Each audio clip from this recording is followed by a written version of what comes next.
Lightweight bout. Tony Ferguson coming in at plus 270 against Paddy Pimblett, set at minus 370. Over under 1.5 rounds, minus 220 for the over, plus 180 for the under. This is Tony Ferguson 0-5 in his last 5. The man needs a win. Paddy Pimblett 5-0 in his last 5. See the age difference there. I mean, we all know the story with Tony Ferguson. It's been a rough patch for him, but he's been training with David Goggins. Maybe that gives him a little bit of a boost here. We'll see. Paddy Pimblett, a year off. I think it was since yesterday. So he's trying to come back after that decision win, which a lot of people don't think he won. It was a close fight. I rewatched it. I mean, I think it's still kind of a toss-up. I probably would have gave it to Jared Gordon. But either way, he got the win by decision, had the injury. Now he's coming back against a legend in Tony Ferguson, trying to get a win, and he's a big favorite. What do you think about this fight? What do you think about the line? Yeah, I can't really argue with the line just because not so much of what Paddy is, but what we've seen out of Tony and how he's looked in some of his fights. And, the age is a factor, the wear and tear he's taken. So I can see where they're coming up with the line. But, man, I wish this was like Tony 4 years ago and the line was like this, because I'd be all over him here. I'm not a big hater on Paddy in the least bit, but, at some point, I think he's going to run into a guy who's just a little bit better than him at this point in his career. I haven't seen anything out of Paddy that makes me believe he's getting better and better with every fight, in my opinion. And he comes into the UFC fighting 2 cans right off the bat. Like the 2 fights the UFC could give him that are solidified wins right off the bat, he gets Jordan Levitt, submits him. But, I mean, Jordan Levitt's a good grappler with not the best submission defense. We just saw him get submitted by Chase Hooper in the first round as well. So, the Jared Gordon fight kind of showed us a lot.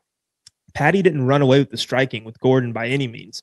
And on the ground, Jared was able to take him down 3 times, and Paddy wasn't able to really get off much submission attempts or any offense off of his back. He did work back up to his feet well, which was good to see. But outside of that, like, the fight was not as much action as I thought it would be. Paddy wasn't really able to break free from Gordon in the grappling department and get back to the striking where he was landing good shots.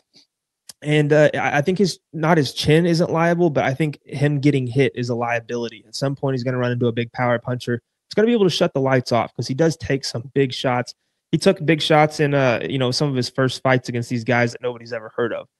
Tony Ferguson, though, just doesn't seem to have it anymore. Whatever it was that he had, it was the sharp striking where he'd hurt guys on the feet all the time, and he would cut them up with the elbows and throw crazy pace on guys. It just doesn't seem to be as overwhelming as it once was.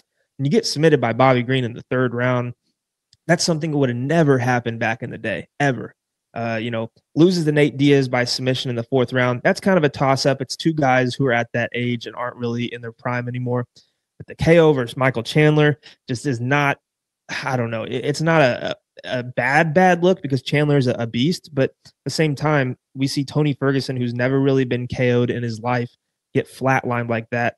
It just doesn't give me a good feeling going up against some of these younger guys. Like, sure, Tony could catch Paddy and, if it goes to the ground, catch him in a weird submission. But I don't see him being fast enough. I don't see him having that speed advantage. And I just don't see the craftiness as much as I used to with Tony Ferguson. And, overall, I think Paddy Pimblett does win this fight. I don't know, man. I don't like the speed disadvantage in the youth here.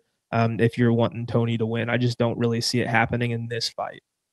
Yeah, I mean, the plus money on Tony definitely jumps off the board, and I'm kind of, when I looked at it, I'm like, man, this is crazy. Like, Paddy Pimblett minus 370, I couldn't get behind it whatsoever. But I mean, then you think, okay, well, Paddy beat Jared Gordon, arguably, but he did win, and he was like minus 220, minus 240 against Jared Gordon.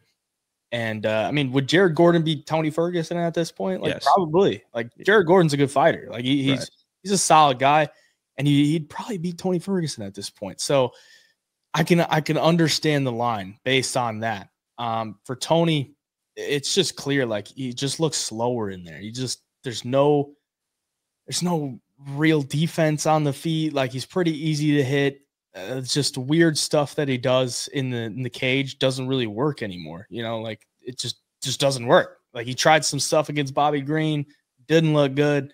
But on the Pimblett side, like the striking defense is terrible. Like just straight up 41% striking defense for Paddy Pimblett. That's abysmal. Like that is just really bad. At some point, yes, somebody is going to clip him. He's been clipped before, but he's been able to take the shots. Tony, I don't know if he's got that big, knockout power left in him. If he does find the chin, maybe we see a little bit of a Paddy Pimblett getting knocked down or something like that. But I don't know. I mean, Paddy Pimblett is a very good grappler. And, based on the past 2 fights, Tony Ferguson's been submitted his past 2 fights. So it's not out of the realm that Paddy could go in there and submit Tony Ferguson. Obviously, that's probably the best path to victory for him. Yeah. And at this point, I'm not too confident in Tony Ferguson's submission defense. And training with David Goggins, I don't think it was a great idea. I mean, maybe he needed that to get his mind right, but he's not really the guy that's, got his mind in different places and stuff. He's not really a guy that's, not mentally tough, but maybe it's just the confidence that he needs to go in there and get it done. But I think that probably just wore on his body even more. I mean, he's already got a ton of miles, 6 straight losses, been finished in 3 straight fights. I don't think that's a good thing for him. So Paddy Pimblett will be the pick for me, but I'm sure most people will be pulling for Tony to bounce back here. But I got to go with Paddy.